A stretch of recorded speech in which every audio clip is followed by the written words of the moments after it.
میرے بھائیوں، محبت دل کی وابستگی، روح کا میلان، اس کو کہا جاتا ہے۔ دل انسانی جسم کا بادشاہ ہے۔ جو چیزیں دل میں پنپتی ہیں، جو خواہشات دل کے اندر قرار پکڑتی ہیں، سارا وجود وہی کرتا ہے۔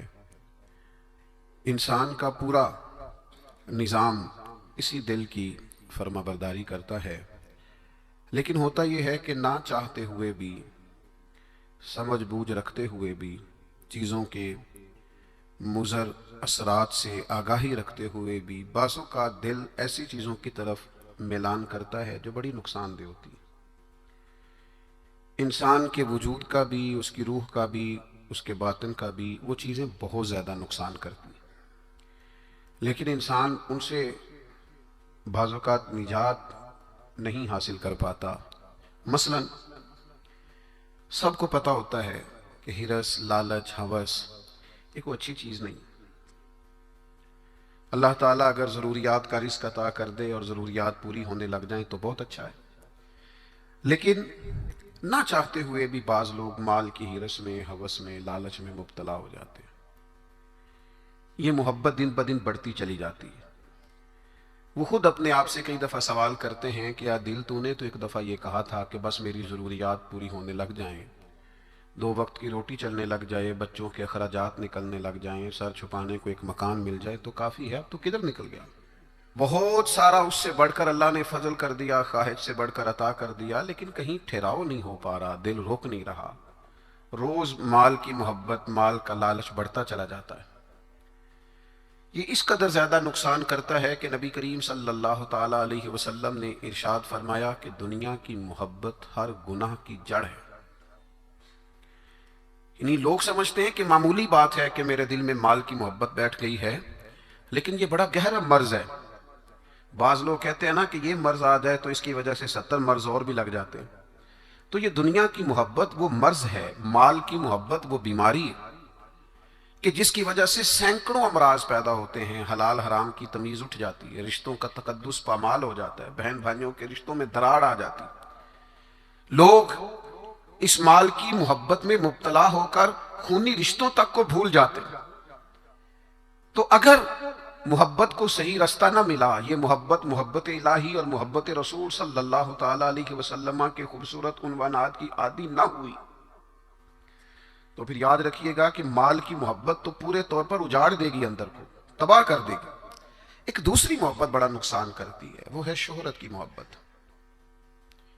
میں چاہا جاؤں، میری شہرت ہو جائے، لوگ مجھے جانیں، کوئی ایسا طریقہ اپناؤں جس کی وجہ سے دنیا کے اندر فیمس ہو جاؤں، لوگ میرا نام لینے لگے۔ آپ یقین کریں، سوشل میڈیا کے اوپر بڑے بڑے وزادار، بڑے بڑے باریش لوگ، بڑے بڑے اچھے اور اچھی قد و قامت اور اچھا نام رکھنے والے لوگ فقط مشہور ہونے کے لیے وہ حرکتیں کرتے پھرتے ہیں کہ کوئی بھی سنجیدہ آدمی دیکھے تو شرم سے اس کی نظر جھک جاتی۔ یہ شہرت، اس کا لالچ، یہ شہرت کی طلب اور شہرت حاصل کرنے کے لیے ایسے خطرناک طریقوں کا حصول، شہرت حاصل کرنے کے لیے ایسے کمزور اور ایسے اخلاق سے گرے ہوئے رویے کا انداز، تباہ کر دیا اس نے دنیا کو، اجاڑ کے رکھ دیا ہے لوگوں کو۔ آپ یقین کریں، اچھے بھلے سمجھدار لوگ تھے، اچھے بھلے معاملہ فہم لوگ تھے، الجھ گئے ہیں۔ ذہن بن گیا ہے کہ بس جو کچھ ہے وہ یہی شہرت ہی ہے۔ او میرے بھائیو سنو، حضرت مولا علی شیر خدا فرماتے ہیں، مصنف ابن ابی شیبہ میں موجود ہے، حضرت مولا کائنات فرماتے ہیں، اسے مبارک ہو جسے تھوڑے لوگ جانتے ہیں۔ وہ قابل مبارکباد ہے جس کا تعارف کم لوگوں میں، زیادہ لوگوں میں جس کی شناخت نہیں ہے۔ میرے بھائی، آپ کبھی ان لوگوں سے پوچھ کر تو دیکھو، ان سے کبھی ملاقات تو کرو جو بڑے مشہور ہو گئے، کبھی ان کی تنہائی میں ان کے پاس تو بیٹھو، ان سے پوچھو تو صحیح، اس شہرت کے سبب سے انہیں کچھ ایسے کام بھی کرنا پڑتے ہیں جو وہ کرنا نہیں چاہتے۔ انہیں کچھ ایسے رستوں سے بھی گزرنا پڑتا ہے جہاں سے گزرنے کا کبھی انہوں نے سوچا بھی نہ تھا۔ وہ تو چاہتے تھے کہ کوئی تنہائی ہوتی، قرآن مجید کا نسخہ ہوتا، 500 دانے والی تسبیح ہوتی، کہیں مصلے کا نور ہوتا، دل میں ہو یاد تیری گوشہ تنہائی ہو، پھر تو خلوت میں عجب انجمن آرائی ہو۔ دل چاہتا تھا، لیکن یہ شہرت، اس کی طلب، ہاں ایک بات ہے، اگر آپ شہرت چاہتے ہیں، معروف ہونا چاہتے ہیں، مشہور ہونا چاہتے ہیں، بہت سارے لوگوں میں چاہتے ہیں کہ آپ کا نام سنہری حروف سے ہو اور زیادہ لوگ آپ کو جانے پہچانے، تو قرآن مجید نے نسخہ دیا ہے۔ فرمایا ان الذین آمنوا وعملوا الصالحات سیجعل لهم الرحمن ودا، جو ایمان لانے کے بعد نیک عمل کرے گا رب لوگوں کے دلوں میں محبت پیدا فرما دے گا۔ رحمان ایسا ماحول بنا دے گا کہ ان لوگوں کے دلوں میں، اللہ تعالیٰ لوگوں کے دلوں میں اس بندے کی محبت پیدا کر دے گا۔ ایک اور محبت ہوتی ہے، اولاد کی محبت، بڑی اچھی محبت ہے، ہونی چاہیے، لیکن اگر یہی اولاد شریعت کے راستے میں آنے لگے، اگر یہی اولاد اس طرح کا رویہ اختیار ہونے لگے کہ آپ کو اس کی خاطر حلال حرام کی تمیز بھولنا پڑے، یا اولاد کہیں رکاوٹ بنے شریعت کی راہ میں، تو پھر قرآن مجید نے کہا انما اموالکم و اولادکم فتنہ، پھر یہ تمہارے لیے آزمائش ہے، پھر تمہیں تھوڑا غور کرنا پڑے گا، تمہیں پھر دیکھنا پڑے گا، پھر تمہیں توجہ کرنی پڑے گی کہ کہیں اللہ رسول کے راستے میں تو نہیں آ رہی۔ حضرت ابوبکر صدیق رضی اللہ تعالیٰ عنہ کے بیٹے نے ایک دفعہ کہا تھا کہ ابا جی، مسلمان ہونے سے پہلے جب بدر کے دن میں کفار کی طرف سے لڑتے ہوئے آ رہا تھا تو آپ میری تلوار کی زد میں آ گئے تھے، میں آپ کو قتل کر سکتا تھا پر میں نے باپ سمجھ کر کے چھوڑ دیا۔ تو سیدنا ابوبکر صدیق فرمانے لگے بیٹا تو ابھی کلمہ نہیں پڑھتا تھا، تو نے مجھے باپ سمجھ کے چھوڑ دیا، اگر تو بدر والے دن میری تلوار کے نیچے آتا تو میں تجھے کبھی بیٹا سمجھ کے معاف نہ کرتا، دین کا مخالف سمجھ کے قتل کر دیتا۔ اس لیے کہ جو اولاد شریعت کے راستے میں آئے گی، دین کے راستے میں آئے گی، پیغام حق کے راستے میں آئے گی، اسے اولاد سمجھ کر درگزر تھوڑا کیا جائے گا۔ میرے عزیزو، وطن کی محبت بھی کبھی غالب آتی ہے، علاقے کی محبت بھی کبھی غالب آتی ہے۔ انسان جہاں پیدا ہوتا ہے، جہاں جوان ہوتا ہے، جہاں وقت گزارتا ہے، جہاں اس کے احباب ہوتے ہیں، جہاں اس کی دوستیاں ہوتی ہیں، جہاں اس کے تعلقات ہوتے ہیں، وہ محبت بھی کبھی غالب آتی ہے۔ لیکن یاد رکھنا، سارا کچھ ہی مکہ مکرمہ میں موجود تھا، وہیں پیدا ہوئے تھے صحابہ، وہیں دوستیاں تھیں، تعلق تھے، رشتہ داریاں تھیں، لیکن جب پتہ چلا نا کہ محبوب کو مدینہ پسند ہے تو پھر کسی نے بھی وطن سے پیار نہیں کیا، محمد عربی کے شہر سے محبت فرمائی ہے۔ آپ ان ساری محبتوں کو گنتے جائیں، وہ دولت کی ہو، وہ شہرت کی ہو، وہ اقتدار کی ہو، وہ اولاد کی ہو، وہ محبت آپ کے لیے وطن کی محبت ہو، یہ ساری محبتیں قربان کی جائیں گی، لیکن اگر کسی محبت کو حاصل کیا جائے گا تو وہ اللہ رسول کی محبت ہے۔ میں آپ کی خدمت میں عرض کروں، وہ محبت کس طرح حاصل کرنی ہے؟ دل و جان سے نہ رب رسول کا ہر فیصلہ قبول کرنا ہے۔ یہ ذرا غور کیجئے گا، یہ تھوڑا سمجھنے والا عنوان ہے۔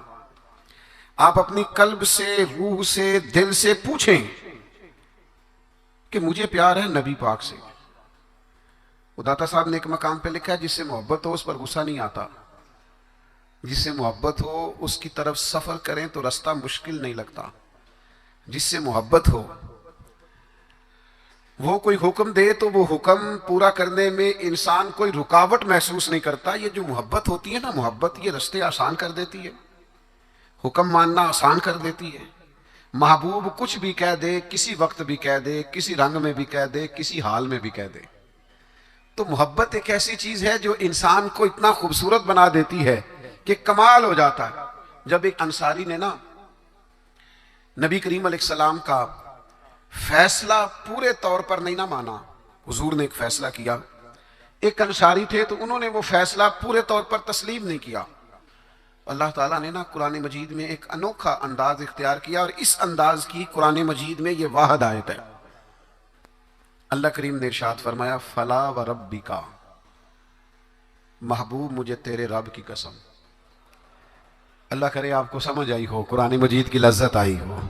ذرا یہ انداز دیکھیے، یہ نہیں فرمایا کہ مجھے میری قسم ہو یا تیری قسم ہو، فلا و ربی کا، محبوب مجھے تیرے رب کی قسم، رب آکھے اے سونے محبوبہ تیرے 100 ناز اٹھے نہ ہاں، لوکی میریاں قسمہ چاندے نے، میں تیریاں قسمہ چانا ہاں، فلا و ربی کا، محبوب مجھے تیرے رب کی قسم، لا یؤمنون حتی یحکموک فیما شجر بینہم، محبوب یہ اتنی دیر تک مومن نہیں ہو سکتے جبکہ ہر معاملے میں تیرا فیصلہ قبول نہ کریں، اور پھر کیا کریں، ثم لا یجدوا فی انفسہم حرجا مما قضیت ویسلموا تسلیما، اور پھر اپنے دل میں اس فیصلے کے بارے میں ذرا سا بوجھ بھی محسوس نہ کریں، پورے طور پر اپنی گردن جھکا دیں محبوب تیرے فیصلوں پر، جب تک یہ والا رویہ اختیار نہیں نہ کرتے کہ تیرا ہر فیصلہ قبول ہو، تیری ہر بات قبول ہو، تیرا ہر رنگ قبول ہو، جب تک یہ تسلیم نہیں کرتے اتنی دیر تک رب ان کا ایمان قبول نہیں فرماتا، جب تک پورے طور پر قبول نہیں نہ ہوتے فیصلے۔ اچھا میں آپ کی خدمت میں ایک بات عرض کروں،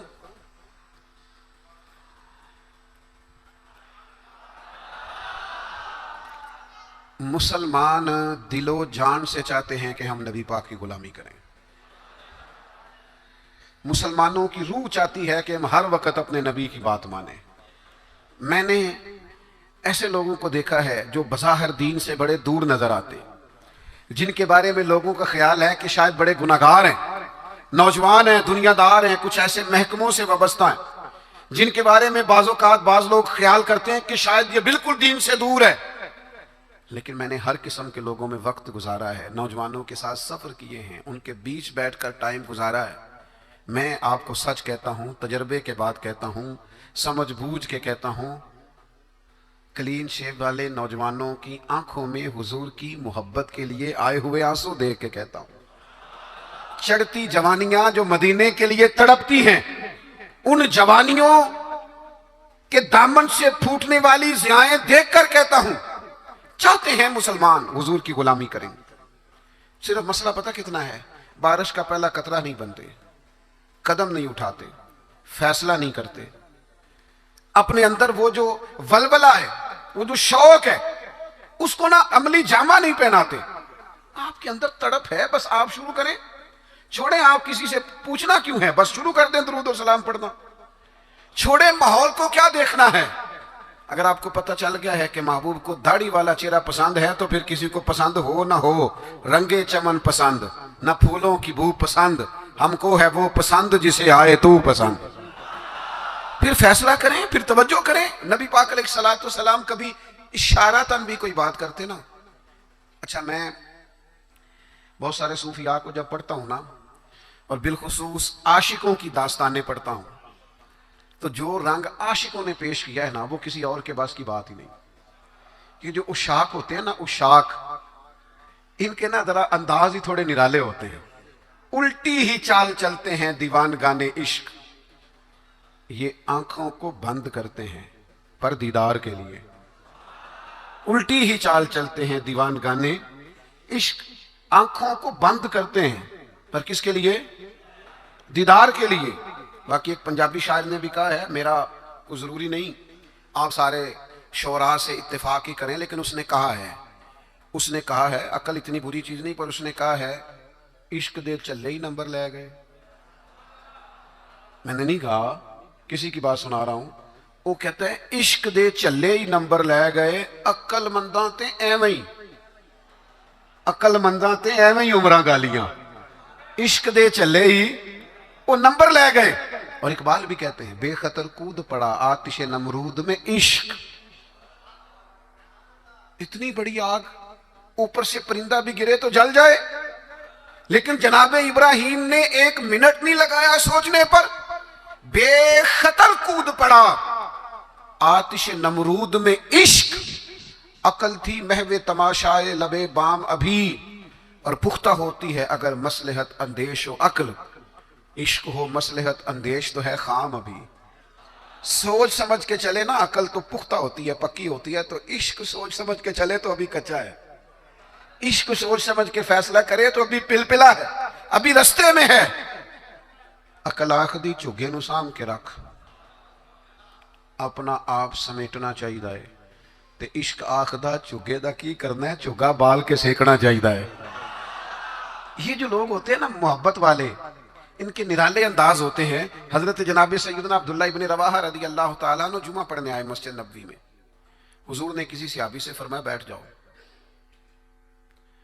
یہ دوران گفتگو کبھی کبھی نظم و ضبط ٹھیک کرنے کے لیے کسی کو متوجہ کرنا پڑتا ہے. کبھی کبھی میں بھی پیار سے کہہ دیتا ہوں موبائل والے بھائی، یہ کہنا پڑ جاتا ہے. پھر کسی دفعہ اثر بھی ہوتا ہے کہ یار کوئی مطلب ناراض ہی نہ ہو جائے، یہ کہنا پڑ جاتا ہے.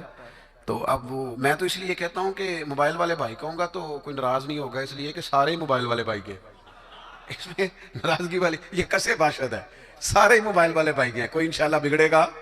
بہرحال آپ توجہ کریں میری بات پر. تو کبھی کبھی نظم و ضبط ٹھیک کرنے کے لیے کہنا پڑتا ہے. تو حضور نے فرمایا بیٹھ جاؤ. کہہ دیا کسی کو.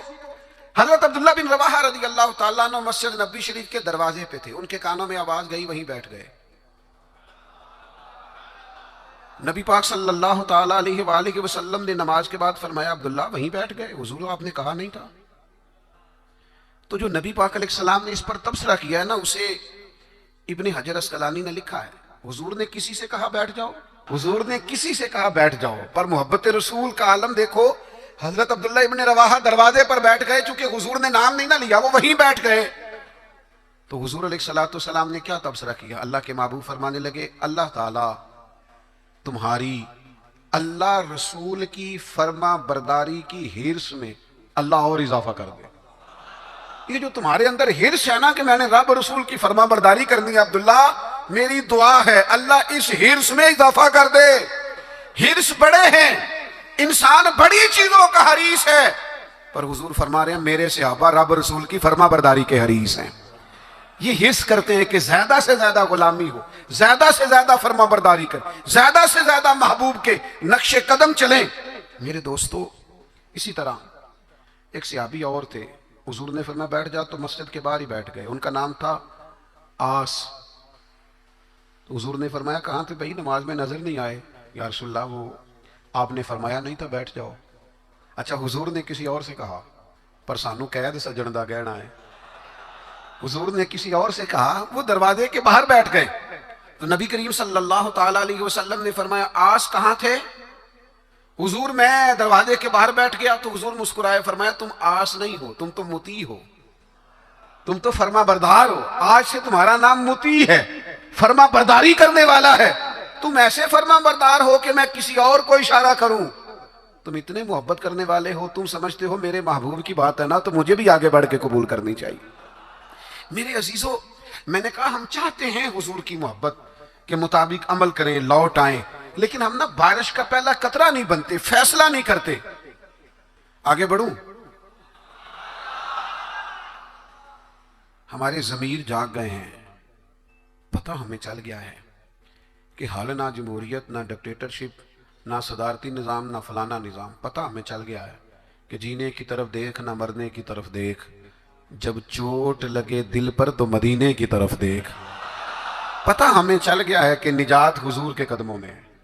سمجھ ہمیں آ گئی ہے کہ نجات نبی پاک کے قدموں میں ہے. لیکن ہم پتہ کیا کرتے ہیں، ہم نہ وہی الجھے رہتے ہیں، بات کو سمجھتے نہیں، آگے بڑھتے نہیں. ضمیر جاگ گیا ہے، فیصلہ نہیں کرتے. چلو پورے ملک میں تو دین نافذ ہوگا، انشاءاللہ ہوگا.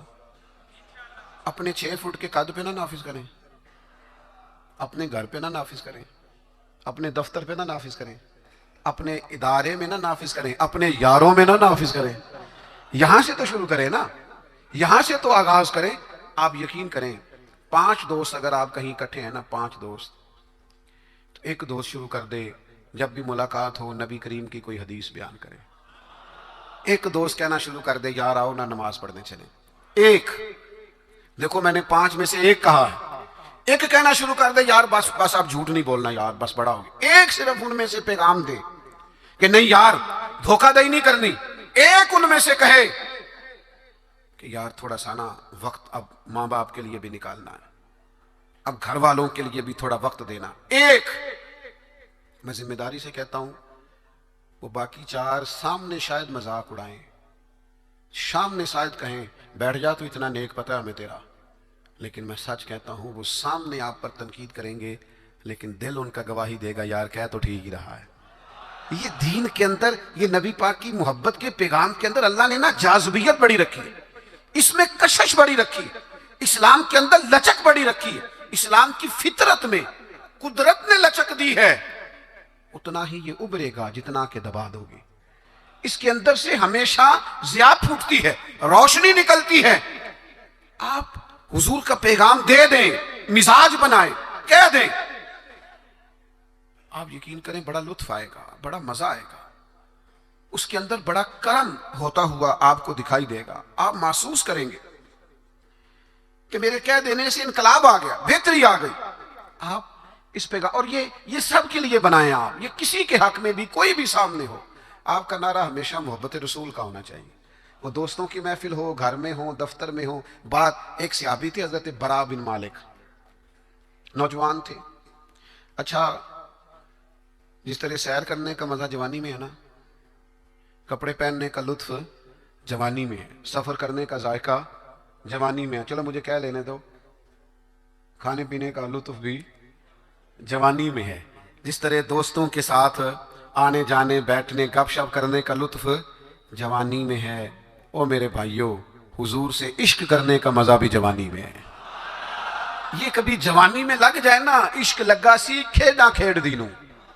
کوئی نہیں سمجھ آئی آپ کو؟ اگر آئی ہوتی نا تو یقین کرو آپ کو سمجھ آ جاتی. اگر یہ سمجھ آئی ہوتی تو آپ کو سمجھ آ جاتی. عشق لگا سی کھیڈا کھیڑ دینوں، تے مینوں کھیڈاں بھل گئیاں. میں تے کجل پایا سی یار دے ویکھنے نوں، پھر میں او دی یاد وچ روندیاں ڈل گئیاں. حیدر شاہ اس گلی کدے نہ رول دی، پر ہم تے رول دی رول گئیاں. مجھے کچھ دوست کہتے ہیں کئی دفعہ، آپ تھکتے نہیں؟ کبھی آپ بلوچستان میں ہوتے ہیں، کبھی آپ سندھ میں ہوتے ہیں، اگلے دن پتہ چلتا ہے کہ آپ لاہور کی کسی تقریب میں شریک تھے، پھر کچھ دنوں کے بعد ہمیں خبر آتی ہے کہ یہ تو بہاولپور پہنچ گئے. تو آپ تھکتے نہیں؟ تو میں کہتا ہوں کہ کبھی عرش پر، کبھی فرش پر، کبھی در بدر، کبھی ان کے در. غم عاشقی تیرا شکریہ میں کہاں کہاں سے گزر گیا، اور عدم سے لائی ہے ہستی میں آرزو رسول. کہاں کہاں لیے پھرتی ہے جستجو رسول. پر ایک شوق ہے ان سارے سفروں کا، ان ساری صحبتوں کا. میں اب آ کے یہ کیفیت ہوئی ہے کہ کبھی کمر درد کرتی ہے، کبھی پٹھوں میں تکلیف ہوتی ہے، کسی وقت آنکھوں میں تکلیف ہو جاتی ہے. تو یہ سارے سفر، یہ ساری جد و جہد، کسی وقت عرض کرتا ہوں محبوب کی بارگاہ میں کہ عدم سے لائی ہے ہستی میں آرزو رسول. ہمیں کہاں کہاں لیے پھرتی ہے جستجو رسول. بس اتنی آرزو ہے کہ عجب نظارہ ہو میدان حشر میں بے دم، کہ سب ہوں پیش خدا اور میں روبرو رسول. اتنا سا دل کرتا ہے کہ عجب نظارہ ہو میدان حشر میں بے دم، یہ سب ہو. ایک صحابی ہیں حضرت برا بن مالک رضی اللہ تعالی، چڑھتی جوانی اور عشق رسول بھی پورا جوبن پہ. ان کے قد کاٹ کا بھی پورا باقپن اور محبت رسول کے دریا بھی پورے کا پورا ان کے سینے میں موجزن. تو حضور کا مجھے یوں لگتا ہے کہ ارادہ کرم ہوا کہ لوگوں کو بتاؤں بھلا یہ مجھ سے کتنی محبت کرتا ہے. نبی کریم علیہ السلام نے فرمایا میں کوئی حکم دوں تو پورا کرو گے؟ بڑے خوش قسمت تھے جو حضور کے سامنے نبی پاک سے حکم لیتے تھے.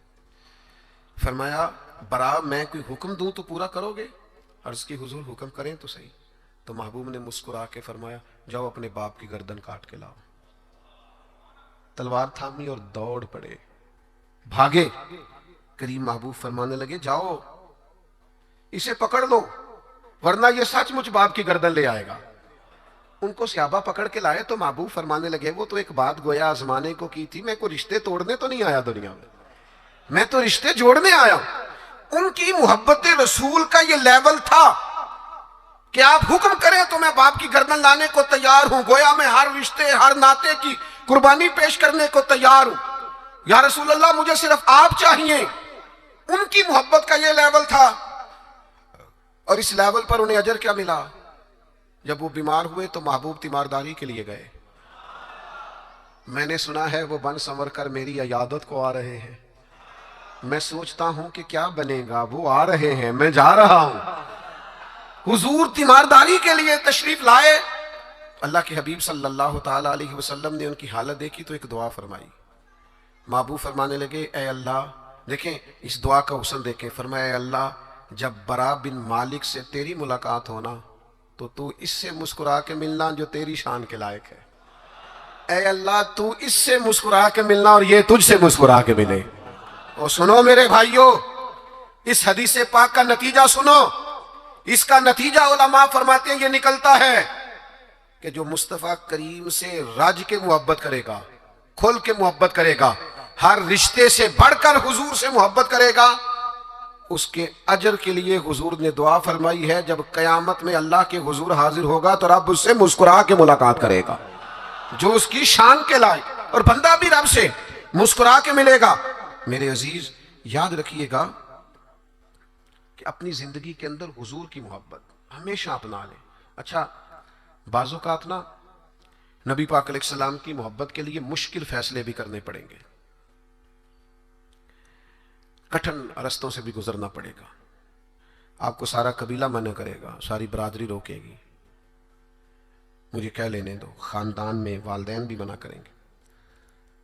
آپ کو محبت رسول کے رستے پر چلنا ہے تو بہت سارے احباب بھی آپ کو کہیں گے یار دنیا کا بھی ماحول سمجھنا پڑتا ہے، حالات دیکھو بدل گئے۔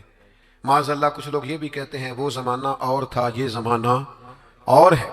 لوگ آپ کو بڑی آراء پیش کریں گے، بڑا بڑا رنگ پیش کریں گے، لیکن اگر آپ اس کو سمجھ جائیں، اس پر غور کر جائیں کہ ہمیشہ برکت رسول اللہ کی بات ماننے میں صلی اللہ تعالی علیہ وسلم، اور میرے نبی پاک صلی اللہ تعالی علیہ وسلم کی غلامی اور محبت میں کبھی نقصان نہیں ہوتا۔ ایک حضور کے صحابی تھے حضرت جلابیب رضی اللہ تعالیٰ عنہ، صحیح مسلم شریف میں ان کا تذکرہ موجود ہے۔ حضرت جلابیب رضی اللہ تعالیٰ عنہ کا رنگ زیادہ گورا نہیں تھا، خوبصورت آدمی نہیں تھے، قد بھی بہت اونچا نہیں تھا، یعنی یوں سمجھ لیے کہ قد بھی تھوڑا سا اس طرح کا تھا، رنگ و روپ بھی اس طرح کا تھا، حالات کچھ اور ہی تھے۔ ان کی شادی نہیں ہوتی تھی۔ اللہ کے رسول صلی اللہ تعالیٰ علیہ وسلم نے فرمایا جاؤ فلاں قبیلے میں جا کے ان لوگوں سے کہو اپنی بیٹی کا نکاح تیرے ساتھ کر دیں۔ وہ چلے گئے، ان لوگوں سے جا کے کہا، لیکن ان لوگوں نے جب حضرت جلابیب رضی اللہ تعالیٰ عنہ کا نام سنا نا، یہ وہی جلابیب ہیں جن کے بارے میں نبی پاک نے فرمایا یہ مجھ سے ہے اور میں اس سے ہوں۔ لوگوں نے جب آپ کا نام سنا تو ظاہر ہے بیٹی والے بڑا سوچا کرتے ہیں، ان کو غور کرنے کا پورا حق حاصل ہوتا ہے۔ انہوں نے کہا حضرت جلابیب نہ تو قد کاٹ ہے، نہ رنگ روپ ہے، نہ پاس کوئی پیسہ ہے، تو یہ کس طرح بات آگے چلے گی، کس طرح معاملہ بہتر ہوگا؟ انہوں نے تھوڑی لیت و لاللہ کی بات کرنے میں، سمجھنے میں تھوڑا وقت لیا۔ وہ جس بیٹی کے لیے پیغام نکاح لے کے گئے تھے وہ پردے کے پیچھے سے بولی، کہنے لگی آپ مجھے حضور کے حوالے کریں، فیصلہ اگرچہ مشکل ہے، رستہ اگرچہ کٹھن ہے، پر چونکہ نبی کریم نے فرمایا لہذا آپ مجھے حضور کے حوالے کریں۔ اس خاتون کا نکاح اللہ کے محبوب کے حکم پر حضرت جلابیب سے ہو گیا۔ دو دعائیں میرے نبی پاک نے دی۔ جب شادی ہو رہی ہے تو خاوند نہ زیادہ خوبصورت ہے، نہ مالدار ہے، نہ خوبصورت قد کاٹ ہے، دو دعائیں اللہ کے محبوب صلی اللہ تعالی علیہ وسلم نے دی، کہا اے اللہ اس کے لیے ہر قسم کی خیر مقدر فرما اور اسے زندگی کی ہر تکلیف سے محفوظ فرما۔ کل تک وہ غریب تھی، فیصلہ کیا محبت رسول میں۔ فیصلہ مشکل ہوتا ہے لیکن کرنے کے بعد پتہ چلتا ہے جب تک بکے نہ تھے کوئی پوچھتا نہ تھا، تو نے خرید کر ہمیں انمول کر دیا۔ میں نے بڑا پہلے ایک شخص سے کہا تھا، ایک امیدوار تھے اسمبلی کے، تو مجھ سے ملے تو مجھے کہنے لگے آپ تو توجہ ہی نہیں کر رہے، لوگ ہمیں بھی بڑے ووٹ دیتے ہیں۔ میں نے کہا آپ کو ووٹ دیتے ہیں، ہمیں تو جان دیتے ہیں، آپ کا ہمارا بڑا فرق ہے، تو آپ جو بات کر رہے ہیں وہ ٹھیک ہوگی، لیکن جب تک بکے نہ تھے کوئی پوچھتا نہ تھا تو نے خرید کر ہمیں انمول کر دیا۔ نبی پاک نے دعا دی اے اللہ خیر مقدر کرنا، ہر تکلیف سے محفوظ رکھنا۔ صحابہ فرماتے ہیں پھر اسی خاتون کو ہم نے دیکھا، نہ مدینے میں انصار میں اس سے زیادہ کوئی مالدار خاتون تھی اور نہ اس سے زیادہ خرچ کرنے والی کوئی خاتون تھی۔ آپ کو محبت رسول میں وقتی فیصلہ کرنا مشکل لگے گا، لیکن یاد رکھنا میرے بھائی، پھر محبت رسول بعد میں جو انسان کے لیے وسعتیں پیدا کرتی ہے نا، اپنے لب و لہجے میں کہوں پھر حضور سے پیار کرنے والوں کی جو موجیں لگتی ہے نا، پھر جو کرم ہوتا ہے نا، خدا جانے بلندی ہے کہ پستی پر جہاں میں ہوں وہاں کوئی نہیں ہے، پھر وہ جو نتیجہ نکلتا ہے وہ بڑا شاندار ہے۔ اگرچہ وقتی طور پر کچھ چیزیں مشکل محسوس ہوتی ہیں لیکن پھر کرم ہو جاتا ہے۔ ایک صحابیہ تھی حضرت فاطمہ بنت قیس، ان کے لیے بھی مشکل تھا نکاح کا فیصلہ کرنا، لیکن ان کو پتہ چلا نا کہ نبی پاک کی خواہش ہے کہ میں اسامہ بن زید سے نکاح کر لوں، تو انہوں نے فوراً جناب اسامہ بن زید سے نکاح کر لیا۔ حضور کی خواہش کو پیش نظر رکھا۔ دو تین چیزیں ہمیں سمجھنی ہیں، بس بات سمیٹنے لگا ہوں۔ ایک تو جہاں جہاں نبی پاک نے حد بندی کی ہے نا، اس حد بندی کو کبھی نہیں توڑنا۔ جو حدود، جو دائرے، جو قوانین نبی کریم نے بیان فرما دیے ہیں، ان سے کبھی تجاوز نہیں کرنا۔ دیکھو، سونے کی انگوٹھی حضور نے مرد کو حرام قرار دی، سارا زمانہ بھی کہے تو یہ ہاتھ پر پہننی نہیں چاہیے۔ کچھ چیزیں ہیں جن میں حضور نے نا حد بندی کر دی۔ پیتل تانبا مرد کے لیے نہیں جائز، نہ پہنے آپ، ریشم کا لباس نہ پہنے۔ جہاں حضور نے تعین کر دیا حدود کا، آپ کوئی اتنا مشکل مسئلہ نہیں ہے، آپ اس پہ۔ ایک صحابیہ تھیں، ان کا سگا بھائی انتقال کر گیا، تو نبی پاک علیہ السلام نے حکم دیا ہے کہ کسی کا بھی سوگ 3 دن سے زیادہ نہیں کرنا، سوائے اس عورت کے لیے جس کا خامد چلا جائے وہ عدت پوری کرے۔ تو صحابیہ 3 دن کے بعد اٹھیں، خوشبو لگائی، دھلے ہوئے کپڑے پہنے، وقتی طور پر اس وقت جو مروت زینت تھی وہ زینت اختیار کی، اور پھر کہنے لگی مجھے اس زینت کی ضرورت نہیں تھی، پر چونکہ نبی پاک نے فرمایا 3 دن سے زیادہ سوگ نہیں کرنا، لہٰذا میں اٹھ کے اس لیے کپڑے بدلے ہیں کہ میں کسی اور کی طرف نہیں دیکھنا چاہتی، مدینے والے محبوب کی شریعت کی طرف دیکھنا چاہتی ہوں۔ جو حدود نبی پاک صلی اللہ علیہ وسلم نے ہمارے لیے مقرر فرمائی ہیں، ان سے کبھی بھی ہم نے تجاوز نہیں کرنا۔ دوسری بات یہ ہے کہ محبت رسول کا ہم سے تقاضا یہ ہے کہ جب رب رسول کو راضی کرنا ہو نا، پھر اپنی ذات نہیں دیکھنی، میرا قد بہت بڑا ہے تو فلاں سے معافی مانگوں، میں اتنا بڑا آدمی ہوں تو اب میں جھک جاؤں، مجھے اتنے لوگ جانتے ہیں تو اب میں جناب تھوڑا سا اپنی گردن کو جھکاؤں۔ میں عاشق رسول میں نہیں ہوتی۔ عاشقان رسول کے اندر کسی قسم کی انا پرستی، عاشق لوگ تے رملے کملے، وہ تو بیچارے سیدھے سادے لوگ ہوتے ہیں، ان کے تو مزاج کے اندر فقیری ہوتی ہے، سادگی ہوتی ہے۔ حضرت خالد بن ولید فرماتے ہیں میرا اور جناب عمار ابن یاسر کا رضی اللہ تعالیٰ عنہما، دونوں صحابہ جلیل القدر ہیں، عظیم مرتبے والے، جناب خالد بن ولید فرماتے ہیں کسی بات میں حضرت عمار ابن یاسر سے شکل رنجی ہو گئی، تو جناب عمار ابن یاسر حضور کی بارگاہ میں پہنچے، میں بھی پہنچا، فرماتے ہیں دونوں کی بات سن کے بس حضور نے اتنا کہا، کوئی فیصلہ نہیں فرمایا کہ اس میں غلطی پر کون ہے، حق پر کون۔ نبی کریم صلی اللہ علیہ وسلم نے بس اتنا فرمایا، یاد رکھنا جس نے عمار ابن یاسر کو ناراض کیا اس نے اللہ رسول کو ناراض کیا۔ بھائی اتنی بات حضور نے کر دی۔ حضرت خالد بن ولید سپہ سالار آدمی تھے، بڑے قبیلے کے تھے، بڑا قد کاٹ تھا، بڑا نام تھا، بڑی بلے بلے تھی، سیف اللہ ہے، لیکن آپ فرماتے ہیں چونکہ حضور نے فرمایا عمار ابن یاسر کو راضی کرو گے تو اللہ رسول راضی ہوں گے، فرمایا میں ان کے پیچھے پیچھے پھرنے لگا، میرے لیے ان کی رضا سے بڑھ کر کوئی اور رضا، اور کوئی رضا حیدر شاہ اس گلی کدے نہ رول دی، پر ہن تے رول دی رول گئیاں۔ جب نبی پاک نے فرمایا ہے کہ یہ رضا، دیکھیں نا حضور نے حضرت اسامہ بن زید کو لشکر کا امیر بنایا تھا، حضور کا وصال ظاہری ہوا تو حضرت ابو بکر صدیق کو لوگوں نے مشورہ دیا کہ آپ اس نوجوان کو، یہ بالکل جوان ہے ابھی، بڑے بڑے کبار صحابہ موجود ہیں، کسی اور کو بنا دیں، فرمایا اسے پیچھے کروں جسے مدینے والے محبوب نے آگے لگایا ہے، بلکہ ان کو گھوڑے پہ سوار کر کے خود اسی گھوڑے کی لگام پکڑ کے جناب صدیق اکبر امیر المومنین پیدل چل رہے ہیں۔ تو اسامہ بن زید نے کہا امیر المومنین آپ اوپر آئیے، فرمایا تو اوپر ہی رہ جسے حضور نے امیر مقرر فرما دیا ہے۔ تو میرے بھائی آپ پھر یہ نہ محسوس کریں کہ میں بڑا چودھری ہوں، میرا بڑا قد کاٹ ہے، پھر ہم نے اپنا قد نہیں دیکھنا، محبوب پاک کی نظر عنایت کو دیکھنا ہے، حضور کی رضا کو دیکھنا ہے۔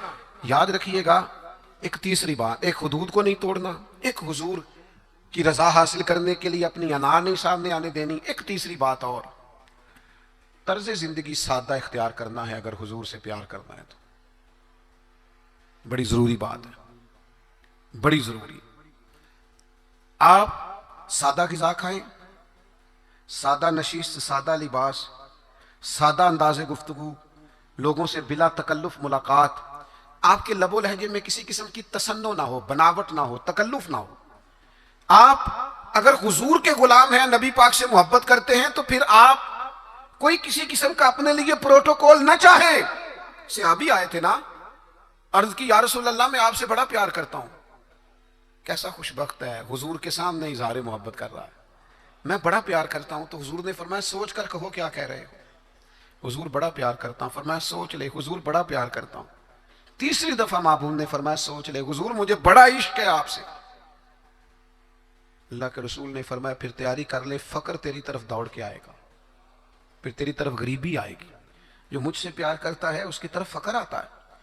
تو یہ یاد رکھیں کہ اسے صرف اور صرف پھولوں کی سیج نہ سمجھنا، اور فقر کی کئی قسمیں ہوتی ہیں، صرف پیسوں کی کمی فقر نہیں ہوتی۔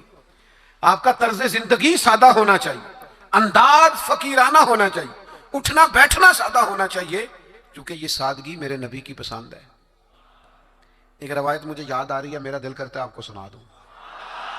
کبھی کبھی نا کچھ فرمائشیں بھی ہوتی ہیں، آپ کا نہیں مجھے پتا، میں اپنی اماں سے فرمائش کیا کرتا تھا کبھی کبھار کچھ چیز اپنی مرضی کی کھانے کے لیے، اماں جی کبھی ساگ بنا دیو نا، تو کبھی ان سے کہتے تھے اسپیشل والا گڑ کھانا ہے۔ یہ دیہاتی ماحول بڑا شاندار ہوتا ہے۔ آپ کو پتا ہے نبی پاک کو مکے سے حضرت حلیمہ کے گاؤں میں کیوں بھیجا گیا تھا؟ اس لیے کہ مکے کے لوگ چھوٹے بچوں کو وہاں بھیجتے تھے، کہتے تھے فضا بھی خالص ہے، زبان بھی خالص۔ دیہاتوں کی زبانیں خالص ہوتی ہیں۔ کبھی کبھی نا فرمائشیں ہوتی ہیں ماؤں سے۔ حضرت سلمہ مومنوں کی ماں، جناب ام سلمہ، ایک دن نا ان کے 3 بیٹے، روحانی بیٹے، ان کی خدمت میں آئے۔ کون کون؟ آپ نام سن کے بھی بڑے خوش ہوں گے۔ حضرت جعفر طیار ہے نا، حضرت علی کے بھائی، ان کے بیٹے عبداللہ بن جعفر آئے، اور پھر ان کی خدمت میں حضرت عبداللہ ابن عباس جو نبی پاک کے چچا جناب عباس ہیں، ان کے بیٹے عبداللہ آئے، اور ان دونوں کے ساتھ مولا علی کے لخت جگر امام حسن بھی آئے۔ یہ 3 شہزادے، عبداللہ بن جعفر، عبداللہ ابن عباس اور امام حسن بن علی، یہ تینوں آئے اور آ کے حضرت ام سلمہ سے کہنے لگے ہمارا آج وہ کھانا کھانے کو دل کرتا ہے جو نبی پاک کو بڑا پسند ہے۔ اماں جی ہماری ماؤں سے بندہ فرمائش کر لیتا ہے نا، تو ہماری فرمائش ہے وہ والا کھانا بنائیں جو حضور کو پسند ہے۔ تو حضرت ام سلمہ نے ٹھنڈی آہ بھری، فرمایا بیٹا وہ بڑا ہی سادہ ہے، کھا لو گے؟ اماں جی کھا لیں گے۔ تو جناب ام سلمہ نے نا تھوڑے سے جوں نکالے، پھر ان کو پیسا، پھر تھوڑا سا زیتون ڈال کے پکانا شروع کیا، پھر تھوڑا سا اس میں مسالہ ڈالا۔ فرماتے ہیں وہ سادے سے جوں زیتون میں سادے سے پکے۔ فرماتے ہیں وہ ہمارے سامنے رکھ کے حضرت ام سلمہ جب اٹھی تو آنکھوں میں آنسو آ گئے، فرمانے لگی اس طرح کے سادے کھانے مدینے والے محبوب کھایا کرتے تھے، اس طرح کے سادے کھانے محبوب تناول فرماتے تھے۔ یہ سادگی، یہ شائستگی، اس سادگی میں جو حسن، معرفت، کمال، یعنی اس طرح کی سادگی حضور اپناتے تھے کہ جب اس سادہ چہرہ نور کو حضرت جابر بن سمرہ جیسے لوگ دیکھتے تھے تو دیکھ کے کہتے تھے آج میں نے تجزیہ کرنا ہے کہ چاند زیادہ سونا ہے کہ آمنہ کا چاند زیادہ سونا ہے۔ لیکن فرماتے ہیں پھر میں اس نتیجے پہ پہنچا کہ چاند سے تشبیہ دینا یہ بھی کوئی انصاف ہے؟ چاند تو ہے داغدار اور مدنی کا چہرہ صاف ہے۔ آپ کی خدمت میں یہ عرض کرنا چاہتا ہوں کہ سادہ طرز زندگی اپنائیں۔ ہم سادے رہیں گے نا تو بہت سارے چولہے زیادہ جل جائیں گے، ہم سادے رہیں گے تو بہت سارے دوست کترائیں گے نہیں، ہمارے مہنگے کپڑے دیکھ کے کوئی پوچھے گا نہیں کنے دا لے آجے۔ تو تھوڑا سادہ زندگی اپنائیں، اور ایک جو حضور نے حدود قائم کر دی ہیں ان حدود کا ضرور خیال کریں۔ ایک فیصلہ کریں حضور کی محبت میں، آپ فیصلہ کریں گے تو رستے آسان ہو جائیں گے۔ ایک ضروری بات، نبی پاک علیہ السلام نا بہن بھائیوں کے مابین محبت کے بڑے قائل ہیں، یعنی جو مومنوں کا رشتہ ہے نا آپس میں، اسے بھی حضور نے فرمایا مومن بھائی بھائی ہے۔ حضور قائل ہیں بہن بھائیوں کے ساتھ جو تعلق ہے آپ بڑا زبردست کر کے اور ذمہ داری سے میاں بیوی کے رشتے کو نبھائیں۔ ماں باپ کا رشتہ بہت نازک ہے، اسے نبھائیں، لیکن بہن بھائیوں کو بھی اللہ نے ایک لڑی میں پرویا ہوتا ہے۔ ایک بھائی بیٹھا رہتا تھا حضور کی خدمت میں، دوسرے بھائیوں نے آ کے شکایت کی یا رسول اللہ ہمیں ساری محنت کرنی پڑتی ہے۔ اللہ کے حبیب فرمانے لگے تمہیں جو رزق ملتا ہے وہ بھی اس کی برکت سے ملتا ہے۔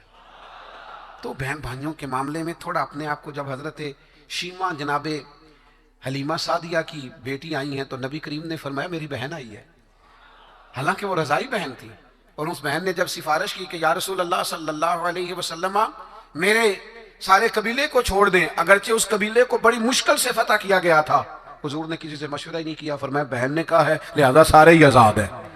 تو اس رشتے میں مجھے خاص سوال کیا گیا تھا، اس لیے میں نے عرض کر دیا۔ اللہ ہماری حاضری کو قبول فرمائے۔ جیسے جیسے حالات آگے بڑھتے چلے جا رہے ہیں، مختلف افکار کے لوگ اور مختلف سوچوں کے لوگ معاشرے کے اندر طرح طرح کی باتیں اور طرح طرح کی فکریں عام کر رہے ہیں۔ انسان کا یہ مزاج ہوتا ہے کہ شر کو جلدی قبول کرتا ہے، گناہ کی طرف، بدگمانی کی طرف انسان کا نفس جلدی مائل ہوتا ہے۔ جو لوگ صدیوں سے محنت کر رہے ہیں اور دین اسلام کی خوبصورت، پروقار اور محبت سے لبریز تشریحات امت تک پہنچا رہے ہیں، انہوں نے اولین جد و جہد اس بات پر کی ہے کہ کسی بھی طریقے سے اس امت کو اللہ اور اس کے رسول کے ساتھ جوڑا جائے صلی اللہ تعالی علیہ وسلم۔ جب امت اللہ رسول کے ساتھ جڑ جائے گی تو پھر اللہ رسول کے احکامات ماننا، رب رسول کے دیے ہوئے دین پر عمل کرنا، اپنے سارے اخلاقی رویوں کو درست کرنا یہ آسان ہو جائے گا۔ جتنی محافل منعقد کی جاتی ہیں، جتنے اجتماعات منعقد کیے جاتے ہیں، جتنی خانقاہی مجالس کا انعقاد کیا جاتا ہے، ان کا ایک ہی مقصد ہوتا ہے، وہ میلاد شریف کے موقع پہ محفل ہو، معراج شریف کے موقع پہ محفل ہو، وہ کسی اور عنوان سے محفل ہو۔ جب کسی بھی اجتماع کو محفل کا نام دیا جاتا ہے تو مقصود ہوتا ہے کہ اس میں نبی پاک علیہ السلام کے فضائل بیان کیے جائیں، حضور کی نعت بیان کی جائے، نبی پاک کے خصائل بیان کیے جائیں، تاکہ امت کے نوجوانوں کے دلوں میں رسول پاک کی محبت بڑھ جائے، حضور کا پیار بڑھ جائے۔ اور جیسے جیسے حضور کی محبت امت کے دلوں میں بڑھتی جاتی ہے، حضور کی غلامی کا اور فرما برداری کا جذبہ بھی بڑھتا جاتا ہے۔ اور الحمدللہ ان محافل نے، ان اجتماعات نے ایک زبردست انقلاب برپا کیا ہے، اور زمانے سے لوگ دیکھ رہے ہیں کہ حضور کی نعت پاک کا کوئی شعر آتا ہے یا نبی کریم علیہ السلام کا نام نامی اس میں گرامی آتا ہے تو مومن کے وجود میں ہلچل پیدا ہوتی، تازگی پیدا ہوتی۔ اس کو لوگ اپنا اپنا عنوان دیتے ہیں، کوئی کہتا ہے میرا ایمان تازہ ہو گیا ہے، کوئی کہتا ہے میرے وجود پر وجد طاری ہو گیا ہے، کوئی کہتا ہے کہ میری وہ ساری محبت درد بن کر آنسوؤں کے ذریعے چھلک پڑی ہے۔ لیکن ان محافل سے بہرحال یہ نتیجہ ضرور نکلا ہے کہ لوگوں کے دل گنبد خضرا کے قریب چلے گئے۔ دوسری بات ہمیشہ یاد رکھیے گا کہ چیزیں اپنی ضد سے پہچانی جاتی ہیں۔ کوئی بھی چیز جب اس کی مخالف چیز کا ذکر کیا جاتا ہے پھر اس کی پہچان ہوتی ہے۔ اگر رات نہ ہو تو دن کی کوئی پہچان نہیں ہے، اگر صبح نہ ہو تو شام کی کوئی پہچان، اگر اجالا نہ ہو تو اندھیرے کا کوئی نام لینے کو بھی تیار نہیں ہے۔ چیزیں اپنی ضد سے پہچانی جاتی ہیں۔ الاشیاء تعرف باضدادها۔ عرب کہتے ہیں کہ کوئی بھی چیز اپنے ضد سے پہچانی جاتی ہے۔ جس طرح نبی پاک علیہ السلام کے فضائل کا، حضور کی نعت کا، نبی پاک کی عظمتوں کا بیان ہمیشہ سے ہوتا رہا ہے نا، اس طرح کے بعض ایسے نادان بھی تھے جو ہمیشہ بعض چیزوں کو سمیٹتے رہے ہیں، بعض چیزوں کو وہ گھیرتے رہے ہیں، اور وہ تروڑ مروڑ کے چیزوں کو اس طرح پیش کرتے رہے ہیں کہ بالکل ایک نیا رستہ، ہٹ کے رستہ۔ ایک گروہ گزرا ہے امت میں جس کو نیچری کہا جاتا ہے، یہ باقاعدہ ایک فرقہ تھا، اور اس فرقے کے بڑے شخص کا اگر میں آپ کو نام بتاؤں تو آپ سارے واقف ہیں۔ ان کے بڑے شخص کا نام تھا سر سید احمد خان، یہ نیچری تھے۔ یہ کہتے تھے کہ اگر معراج شریف کی ساری احادیث صحیح بھی ہوں، انہوں نے وہ ساری احادیث لکھی، ساری صحیح احادیث کو کوٹ کیا، ساری صحیح احادیث کوٹ کر کے کہا کہ یہ صحیح بھی ہیں، راوی بھی درست ہیں، 30 کے قریب صحابہ ان روایات کو روایت کرنے والے ہیں۔ تو پھر بھی کہنے لگے کہ ہم اس لیے واقعہ معراج کو معاذ اللہ تسلیم نہیں کرتے کہ ایک شخص کا، ایک انسانی وجود کا فضا میں معلق رہنا ممکن نہیں، اور فضا سے گزر کے جانا ممکن نہیں۔ کہنے لگے اگر ساری روایتیں درست بھی مان لی جائیں تو پھر بھی چونکہ یہ فطرت کے خلاف ہے، یہ روٹین میں جو کام ہوتے ہیں ان کے خلاف ہے، تو ہم یہ کہیں گے معاذ اللہ راویوں کو غلطی لگ گئی ہے بات کرنے میں۔ یعنی ساری روایتیں لکھ کے بھی تسلیم کرنے کو تیار. اچھا بڑے عجیب لوگ ہیں، یہ سمجھتے ہی نہیں. معجزہ پتہ کسے کہتے ہیں؟ معجزہ اور کرامت کہتے ہیں خرق عادت کو. خرق عادت کا مطلب ہوتا ہے عادت کو پھاڑ دینا. جو کام عادت کے مطابق چل رہا ہو وہ کرامت اور معجزہ نہیں ہوتا. جو عادت سے ذرا ہٹ کے ہو اس کو معجزہ اور کرامت کہا جاتا ہے. جو روٹین میں چل رہا ہو وہ تو چل ہی رہا ہے روٹین میں. ہم کہتے ہیں کہ جب رب چاہتا ہے تو نبی کے ہاتھ پہ معجزہ ہوتا ہے، ولی کے ہاتھ پہ کرامت ہوتی ہے. آپ کہیں جناب فلانا کام فطرت ہو رہا تھا، اصول کے ساتھ ہو رہا تھا، تو بالکل آپ کی بات ٹھیک ہے. فطرت یہی ہے کہ ماں اور باپ کے ملاپ سے اولاد پیدا ہوتی ہے، لیکن اگر رب چاہے نا تو جناب عیسیٰ کو بغیر باپ کے پیدا کر دیتا ہے. فطرت یہی ہے کہ بچے عمر کا کچھ حصہ طے کرنے کے بعد 3-4 سال کی عمر میں جا کر گفتگو شروع کرتے ہیں، لیکن اگر اللہ چاہے تو قرآن کہتا ہے کہ جناب عیسیٰ پنگوڑے میں کہتے ہیں انی عبد اللہ آتانی الکتاب، میں اللہ کا بندہ ہوں اور کتاب لے کے آیا ہوں. یعنی وہ پنگوڑے میں بھی یہ گفتگو کر دیتے ہیں اگر اللہ. اسی کو معجزہ کہا جاتا ہے. اور کتاب و سنت اس سے الحمدللہ معمور ہے، بھرپور ہے. آپ کبھی غور فرماتے جائیں، دیکھتے جائیں. فطرت تو یہی ہے نا کہ مادرزاد اندھا، کوڑا، برس کے مریض، یہ سارے کسی طبیب کے پاس جائیں، ڈاکٹر کے پاس جائیں، علاج کرائیں. اور آج کل کی ہماری زبان کے اندر اگر کوئی شخص مریض ہے تو پہلے وہ ٹیسٹ کرائے، پھر اس کے بعد ڈاکٹر کا تجویز کردہ نسخہ استعمال کرے. آپریٹ کی ضرورت ہے تو آپریشن کرائے، پھر ٹھیک ہوگا. لیکن اگر چاہے نا رب اور دے اپنے نبی کو معجزہ، تو پھر قرآن کہتا ہے کہ جناب عیسیٰ علیہ السلام اگر مادرزاد اندھوں کو کوڑوں کو ہاتھ پھیر دیں تو اللہ شفا عطا فرما دے. اور یہ تیسرے پارے میں آپ کو میسر آئے گا، ملے گا. اصول فطرت یہی ہے، مزاج یہی ہے، روٹین یہی ہے کہ رب چاہتا ہے تو پھر ہی انسان پیدا ہوتے ہیں، اللہ چاہتا ہے تو پھر ہی حیوان پیدا ہوتے ہیں، رب چاہتا ہے تو چرندے پرندے پیدا ہوتے ہیں. لیکن اگر اللہ چاہے اور اپنے نبی کو معجزہ دے تو پھر حضرت عیسیٰ علیہ السلام مٹی کی مورت بنا کے پھونک دیں تو اللہ تعالیٰ اسے زندگی عطا فرما دیتا. اور یہ قرآن مجید ہے. اب وہ لوگ جو ضد کر بیٹھتے ہیں نا معجزے کے مقابلے میں کہ میری عقل نہیں مانتی، تو بھئی ان سے ہماری گزارش یہ ہے کہ بہت سارے لوگوں کی عقل تو خدا کو بھی نہیں مانتی معاذ اللہ. تو کیا پھر ان کی عقل کے مطابق دین کو لیا جائے گا؟ پھر یہ کیا کہہ دیا جائے گا کہ چونکہ تیری عقل میں نہیں آتا تو لہذا ہے ہی نہیں معاذ اللہ. تو معجزہ جو ہوتا ہے نا، معجزہ وہ اللہ کی عطا سے نبی کا کمال ہوتا ہے. آپ دیکھیں نا صحابہ کیا فرماتے ہیں. حضرت عبداللہ ابن عتیق رضی اللہ تعالیٰ عنہ کی پنڈلی ٹوٹ گئی، صحیح حدیث میں موجود ہے. اب اگر پنڈلی ٹوٹ گئی ہے، ٹانگ ٹوٹ گئی ہے، تو اس کا طریقہ یہی ہے کہ ہمارے ہاں جو آج مروج ہے وہ یہی ہے کہ وہ کسی ڈاکٹر طبیب کو دکھایا جائے گا، اس کا علاج ہوگا. اور آج کل تو آپریشن کیے جاتے ہیں. اس زمانے میں بھی جو طریقہ تھا وہ اختیار کیا جائے گا اور اس کے مطابق علاج ہوگا. لیکن حضرت عبداللہ کی پنڈلی ٹوٹ گئی، وہ نبی کریم کی بارگاہ میں آئے، ٹوٹی ہوئی پنڈلی. آپ چلے جائیں کسی بڑے سے بڑے ڈاکٹر کے پاس، مجھے بتائیں کہ وہ کبھی صرف خالی ہاتھ لگائے اور چیز کو شفا ہو جائے. لیکن یہاں منظر یہ ہے کہ پنڈلی ٹوٹ گئی ہے، محبوب نے لعاب دہن لگایا ہے، اللہ نے شفا عطا فرما دی. آپ اس مزاج کو سمجھیں، یہ دین کا باقاعدہ عنوان ہے، یہ باقاعدہ عنوان ہے دین اسلام کا. اب آنکھیں کسی شخص کی دکھتی ہیں تو اب تو خیر اللہ تعالیٰ نے آسانی کر دی، ورنہ یہ 10-15 سال پہلے کالا موتیا، سفید موتیا ایک بہت بڑا مرض ہوتا تھا اور باقاعدہ مشکل تھا لوگوں کے لیے علاج کی طرف بڑھنا، ایک مشکل کام تھا.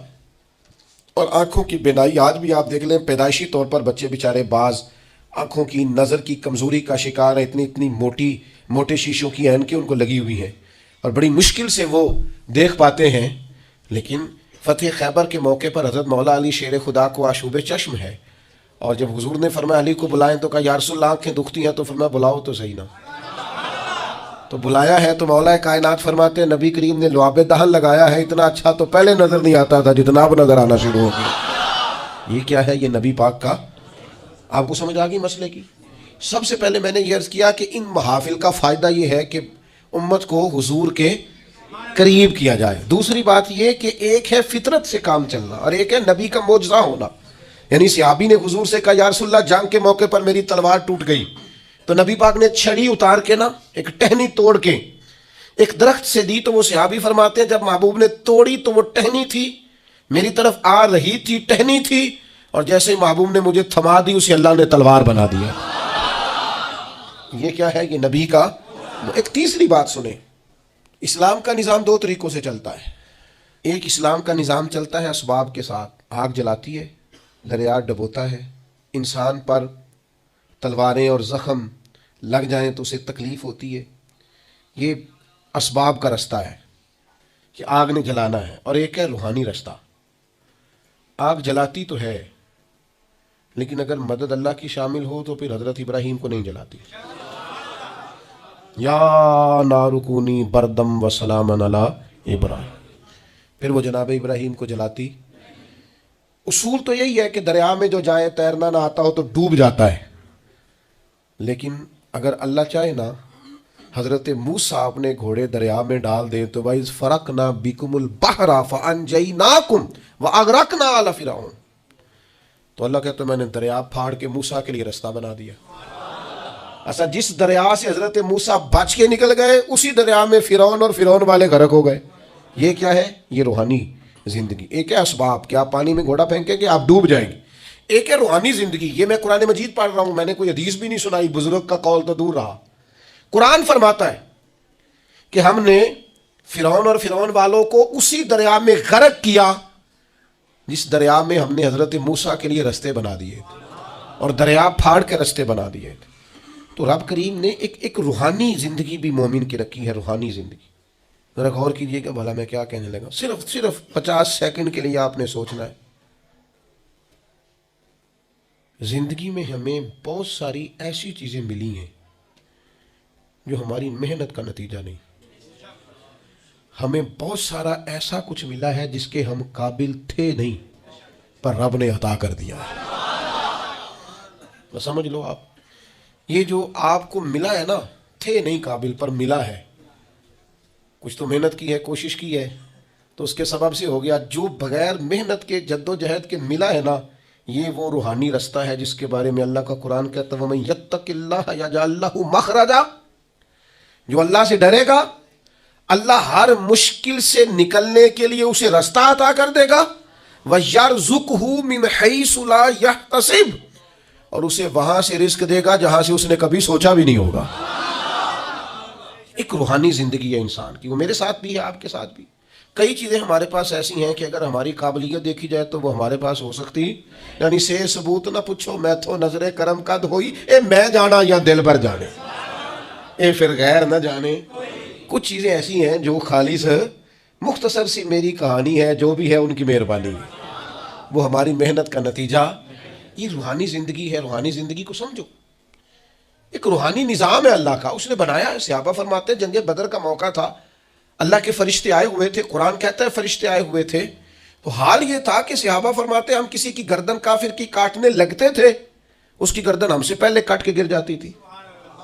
یہ کیا ہے؟ یہ اللہ کا روحانی نظام ہے, اس نے بنایا ہے. آپ کے اور میرے ساتھ یہ نظام وابستہ ہے. اب چوتھی بات سمجھیں,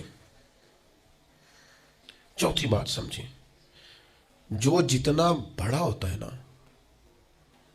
اور جس کو لوگوں نے ماننا ہوتا ہے, جس کے پیچھے چلنا ہوتا ہے, اس کے پاس کوئی نہ کوئی کمال ہو تو پھر ہی لوگ اس کی اتباع اور پیروی کرتے ہیں. پھر ہی لوگ اس کی پیروی کرتے ہیں. اگر اس کے اندر کوئی کمال نہ ہو, 3 چیزیں ہوتی ہیں جس کی وجہ سے لوگ کسی سے محبت کرتے ہیں. یا بندے میں جود و نوال ہو, سخی ہو, خرچ کرتا ہو, احسان کرتا ہو, یا پھر اس میں حسن و جمال ہو, سونا بڑا ہو, پیارا بڑا ہو, یا تیسری بات یہ ہے کہ فضل اور کمال ہو, اس میں کوئی بلندی ہو. اللہ کی یہ شان رہی ہے کہ اللہ نے جتنے بھی پیغمبر پیدا فرمائے اعلیٰ خاندانوں میں پیدا فرمائے. اللہ نے جتنے بھی انبیاء کرام علیہم السلام مبعوث فرمائے سارے سونے تھے, ایک سے ایک بڑھ کر حسین تھے. حضرت داؤد علیہ السلام کا حسن و جمال دیکھا نہیں جاتا تھا. خوبصورت تھے جناب داؤد علیہ السلام, اور جناب یوسف 3 مہینے رجی خلقت ویک یوسف کی نانی. حضرت یوسف علیہ السلام کے بارے میں مولا رومی نے لکھا ہے جب قحط پڑ گیا تھا نا مصر میں تو حضرت یوسف نے چونکہ گندم غلہ سٹاک کر لیا تھا تو ابتدائی طور پر آپ نے یہ تجویز دی تھی اور یہ حکمت عملی اپنائی تھی. آپ نے لوگوں سے کہا تھا کہ فی الحال تمہیں گندم نہیں ملے گی, جس کو بھوک لگے نا وہ میرا چہرہ دیکھ لے آ کے, جس کو پیاس لگے وہ میرا چہرہ دیکھ لے. اور یہ ایسا ہوتا ہے. سیدھے پنجابی ہیں ساڈے تے کہندے تینوں ویکھیں بھوک مر گئی ساری. یہ تو ہوتا ہے نا جی, میری تو ویکھ ہی تجھے دیکھ جو لیا ہے. بات ختم ہو گئی بھوک. حضرت عثمان غنی رضی اللہ تعالیٰ عنہ کو 40 دن قید رکھا ہے. لوگوں نے تو آپ سے کہا گیا کہ جناب بھوک پیاس کیا کرتے تھے؟ فرمایا بھوک پیاس لگتی تھی, قرآن پاک کی زیارت کرتا تھا, بھوک بھی ختم ہو جاتی تھی, پیاس بھی ختم ہو جاتی تھی. تو حضرت جناب یوسف علیہ السلام نے یہ تدبیر اپنی قوم کو دی کہ جب تمہیں بھوک لگے تو تم نے آ کے مجھے دیکھنا ہے. تو 3 مہینے غلہ نہیں دیا. لوگ آتے جناب یوسف کا چہرہ دیکھتے, بھوک پیاس ختم ہو جاتی. تو پنجابی کے ایک درویش بول پڑے, وہ کہنے لگے 3 مہینے رجی خلقت ویک یوسف کنانی. 3 مہینے رجی خلقت ویک یوسف کنانی تے جنا محمد عربی ڈٹھا او رج گئے دوواں جہانی.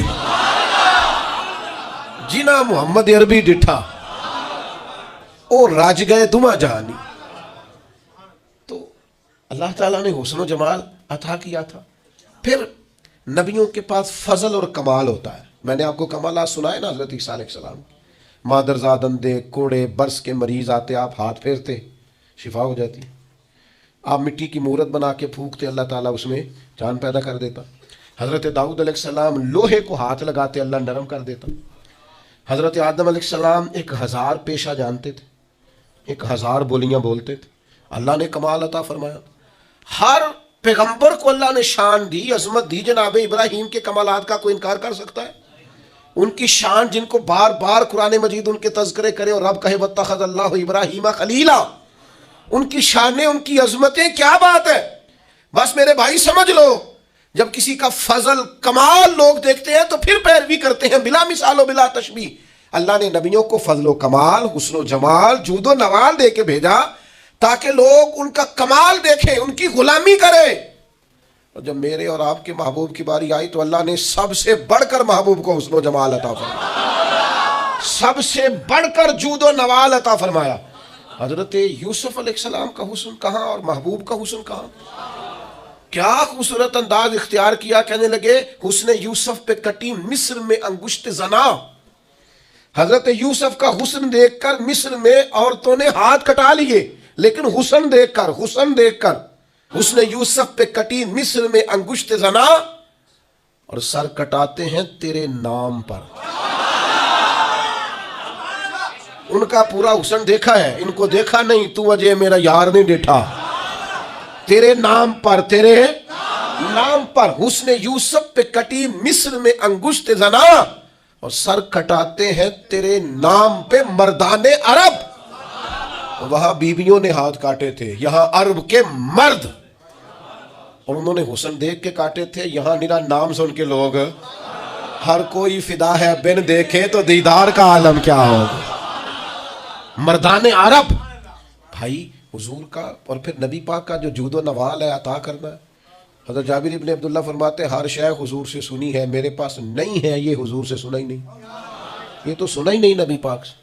اور پھر جہاں تک حضور کے فضل و کمال کی بات ہے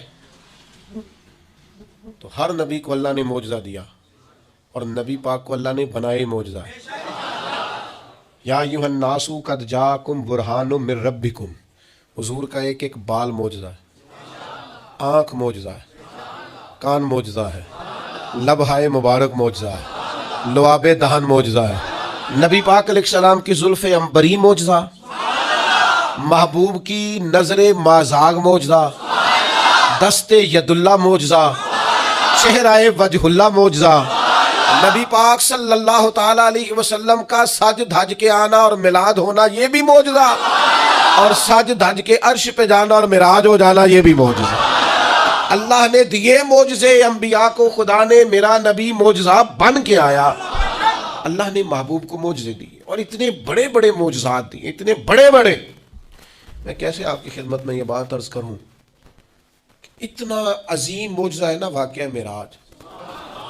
امت کو چاہیے تھا کہ یہ ہر روز جب بھی کوئی کہتا نا ہم نے بڑی ترقی کی ہے تو ان کو کہنا چاہیے تھا اصل تو ہمارا حق ہے ترقی میں آگے بڑھنے کا، اس لیے کہ ہمیں ان رستوں کا مسافر بننا ہے جن رستوں پہ نبی پاک نے ہمیں چلنے کا کہا.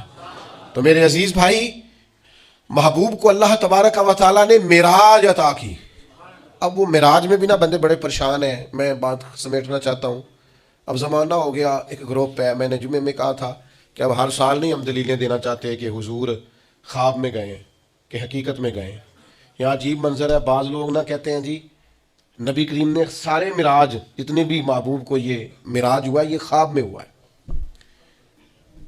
میں اگر کہوں کہ میں نے رات کو خواب دیکھی ہے، میں پاکستان کا صدر بن گیا ہوں، تو آپ کو کوئی اعتراض ہے اس بات پہ؟ خواب جو کسی نے کوئی اعتراض ہے؟ ویسے میں کہوں یہاں کھڑا ہو کے کہ میں صدر ہوں تو آپ کو اعتراض ہے، کیونکہ جناب آپ صدر نہیں ہے. میری بات کی سمجھ آ رہی ہے؟ کوئی شخص آپ میں سے اٹھ کے کہے کہ میں نے خواب دیکھی ہے، رات خواب میں یہاں سے نکلا ہوں، امریکہ گیا، وہاں سے برطانیہ آیا، وہاں سے ہالینڈ چلا گیا، وہاں سے افریقہ کے جنگل دیکھے، وہاں سے میں عرب آ گیا، میں نے جو ہے وہ دبئی اور مسقط اور یہ سارے ریگستان دیکھے، اور پھر میں اللہ نے مجھے موقع دی اور مجھے حرم کی حاضری نصیب ہوئی خواب میں سارا دیکھ کے آیا ہوں. تو آپ کو کوئی اعتراض ہے؟ کیوں جی؟ کیونکہ اور اگر وہ کہے حقیقت میں صبح نکلا اور یہاں سے امریکہ گیا اور وہاں سے میں افریقہ آیا، وہاں سے برطانیہ، یورپ، یہ ہنسانے کو نہیں کہہ رہا، سمجھانے کو کہہ رہا، وہاں سے پھر میں سارا عرب گھوم کے شام تک گھر آ گیا، صبح نکلا، تو آپ مان لیں گے؟ کیوں؟ یہ ممکن ہے؟ آپ کہیں گے میاں صرف امریکہ کی فلائٹ اگر یہاں سے ڈائریکٹ بھی کو جائے تو 14-15 گھنٹے کی، تو آپ تو ایک دن بھی بمشکل وہاں پہنچیں گے صبح سے شام تک میں. آپ وہاں سے واپس کیسے آ گئے اور وہاں بھی چلے گئے اور یہاں بھی چلے گئے؟ یہ ممکن ہے؟ پریشانی ہوتی تب ہے جب کو کہتا ہے میں حقیقت میں گیا ہوں. یہ جو ابو جہل پریشان ہوا ہے نا، یہ جو ابو لہب پریشان ہوا ہے، یہ جو اتبا اتیبا، میرے نال ناراض نہ ہویا جی، میں کدی کدی یہی دی گل کرنا، روز تے کردا ہی نہیں. یہ جڑے بندے آج تک پریشان نے نا، کبھی کبھی کرتا ہوں چلو خوگر حمد سے تھوڑا سا گلا بھی سن لے. یہ جو آج تک پریشان ہے نا سارے، یہ پریشان اس لیے ہیں کہ حضور اگر کہتے نا میں خواب میں گیا ہوں تو کسی کو مسئلہ ہی نہیں تھا. محبوب فرماتے میں گیا ہوں. سبحان الذی اسری بعبدہ لیلا من المسجد الحرام الی المسجد الاقصی. حضور مسجد حرام سے مسجد اقصی تک، اور وہی ایک رات میں نہیں ہو سکتا، وہی ہفتوں مہینوں کا سفر ہے، وہی نہیں ہو سکتا تھا. مسجد حرام سے مسجد اقصی جایا آئے نہیں جا سکتا، لیلا رات کے تھوڑے حصے میں. حضور نے فرمایا میں گیا بھی ہوں آیا بھی ہوں. اور پھر نبی پاک علیہ الصلوۃ والسلام پہلا آسمان، دوسرا آسمان، تیسرا آسمان، اور خود حدیث پاک میں موجود ہے کہ پہلے آسمان سے لے کر دوسرے آسمان تک کا فاصلہ 500 سال کی مسافت ہے. پھر اتنا ہی دوسرا، پھر اتنا ہی تیسرا، پھر اتنا ہی چوتھا، اور پھر اس کے اوپر سدرۃ المنتہا. کوئی رہ فلک اتے یار گیا، کوئی جا کے سدرات ہار گیا. ایک کالیاں زلفاں والا سی جڑا لنگ عرشاں تو بھی پار گیا. یہ جو حضور نے فرمایا، اگر محبوب کہتے ہیں نا میں خواب میں گیا ہوں تو کسی نے پریشان، یہ سارے تو پریشان رہے ہیں. چلے ناراض کون صاحب نے ہونا ہے، گھر والی بات ہے. سارے پریشان رہے ہیں اور سارے پریشان ہیں تو کسی وجہ سے ہی ہے نا. اگر محبوب فرماتے خواب میں گیا ہوں تو انہوں نے پریشان، یہ جو پریشانی ہے نا یہ اسی بات کی ہے کہ محبوب فرماتے میں گیا ہوں. اچھا پھر ایک اور پریشانی ہے، کچھ اس لیے بھی اڑ جاتے ہیں. چلے میں بزرگوں کے اختلاف کی بات نہیں کرتا، میں ویسے ایک بات کرتا ہوں. بڑوں کو سلام ہے کسی نے اگر کوئی دوسرا کال بھی کیا ہے، لیکن ویسے محبت کے ساتھ، پیار کے ساتھ، ادب کے ساتھ ایک بعض اس بات پر بھی اڑ جاتے ہیں محبوب گئے ہیں پر اللہ کا دیدار نہیں کیا. حضرت جبریل امین علیہ السلام کی زیارت کر کے واپس آ گئے. تو یہ تو نہیں ہو سکتا کہ میں آپ کو بلاؤں اور آپ سے ملوں ہی نہ. اور پھر شیخ محقق شاہ عبد الاقصی محدث دہلوی رحمۃ اللہ لکھا ہے حضرت جبریل علیہ السلام کسی نبی کے پاس 2 دفعہ گئے، کسی کے پاس 4 دفعہ گئے، کسی کے پاس 6 دفعہ گئے. نبی کریم کی بارگاہ میں حضرت جبریل 24,000 مرتبہ حاضر ہوئے. تو وہ تو روز یہاں آئے ہوتے تھے، ان سے ملنے جانا تھا، ان سے ملنے جانا تھا.